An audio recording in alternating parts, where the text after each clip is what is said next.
just a short video really to give some key statements, some key postulates related to what we've covered in the last N videos. So we're at the point where we can write down 5 key postulates or principles associated with quantum mechanical systems. I'm just going to state those in the notes obviously as well at the end of chapter 4. One at a time and as briefly as possible, talk you through them. Okay, without further ado, postulate number 1.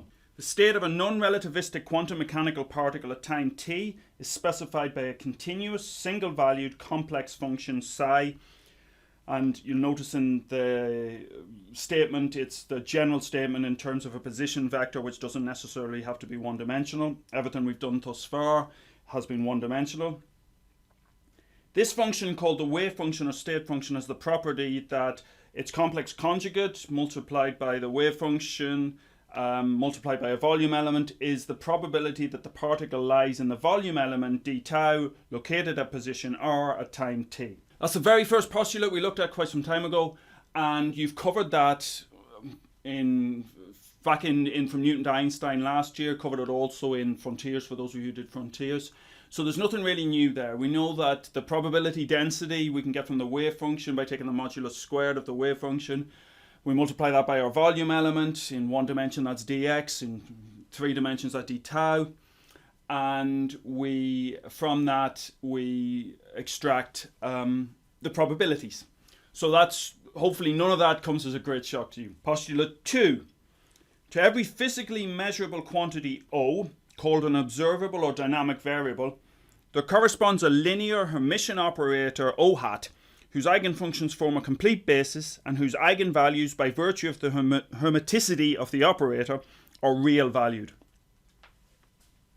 So we've covered that in the last couple of videos, particularly the idea of Hermitian operators. They have real eigenvalues and therefore they are associated with the operators, the quantum mechanical operators that extract measurements of observables. And by applying different operators, we measure different observables associated with those operators. So we focused on position, momentum, and the Hamiltonian, which gives us the energy. Postulate 3. The state of the system evolves in time according to the time-dependent Schrödinger equation, given there, where h hat is the Hamiltonian operator whose eigenfunctions un, u subscript n, can be found by solving the time-independent Schrödinger equation, given there. The eigenfunctions of the Hamiltonian, where we're assuming that the potential energy is time-independent, are stationary states.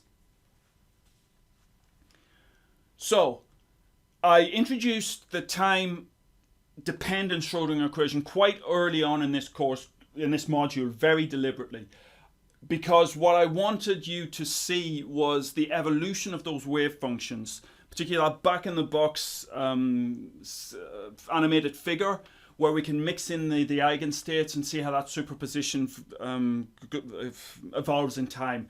Very important for you to see that, to get an idea of what's really going on in quantum mechanics, rather than just seeing static graphs, because often it's very easy to come away from a quantum mechanics course thinking everything's an energy eigenstate, everything's an eigenstate of the Hamiltonian, and everything's stationary, which is not a very exciting state of affairs. If everything's stationary, then, you know, there's not a hell of a lot of dynamics going on.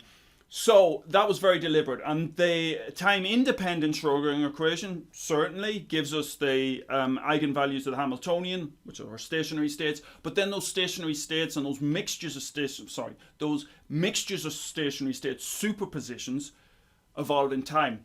Moreover, and this is key, we don't just have to represent our wave function in terms of eigenstates of the Hamiltonian. As we've seen, we can think of our wave function in terms of basis sets related to the eigenfunctions for the position operator, i.e. delta functions, or the momentum operator, i.e. plane waves. Postulate 4. Okay, this is a lengthy one. When a measurement of an observable represented by the Hermitian operator O hat is carried out in a system whose wave function is given by a discrete basis set, as shown, the probability of the result being equal to a discrete eigenvalue, O subscript n, is the modulus of C subscript n squared, right? So let me just, at that juncture, just stop and explain what's going on here in perhaps less mathematical language.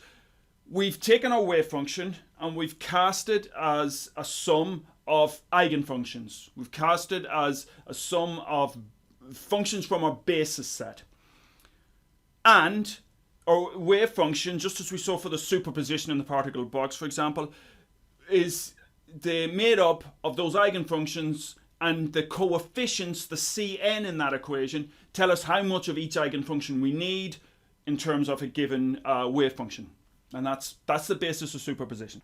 So the probability depends on just how much each one of those eigenfunctions contributes to the mix, contributes to the superposition. And that's in essence the underpinnings of the Born rule, in terms of we use those coefficients to determine the probability of finding the system in a particular eigenstate with a particular eigenvalue. If the system is in an eigenstate of the operator, the eigenvalue associated with that eigenstate is measured with complete certainty. I'm not going to explain that again. I've banged on about that so much in previous videos.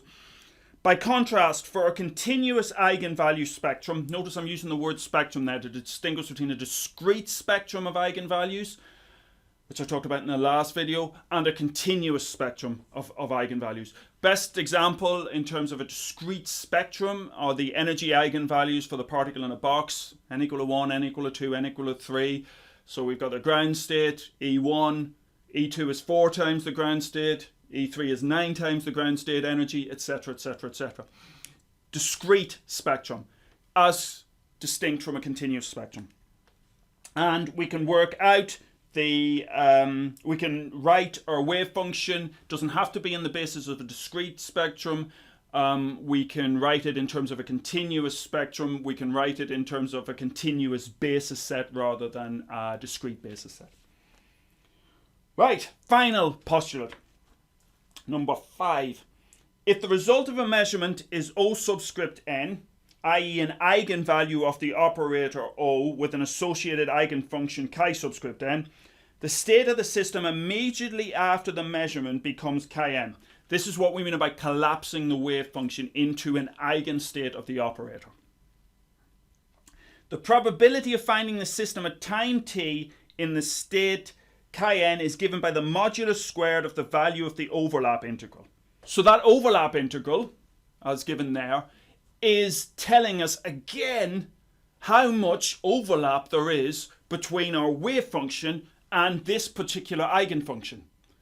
And from that, that will be related to the coefficient of that eigenfunction in the mix, the Cn's, and from that we get our probability. So it's all about that mixture of eigenfunctions. It's all about the superposition of different states, of different functions, and just mixing and matching those. This is why I spent so much time right at the start on Fourier methods and Fourier analysis, because by thinking about Fourier analysis, you're getting an awful lot of the core principles of quantum mechanics. Okay, onwards and upwards. Next video will be video number 21, I believe, 20 or 21. Losing count. I'm going to make a tutorial video related to the coding exercises on worksheets 4 and 5, which then again appeared on worksheet 6. Okay, see you then. Bye.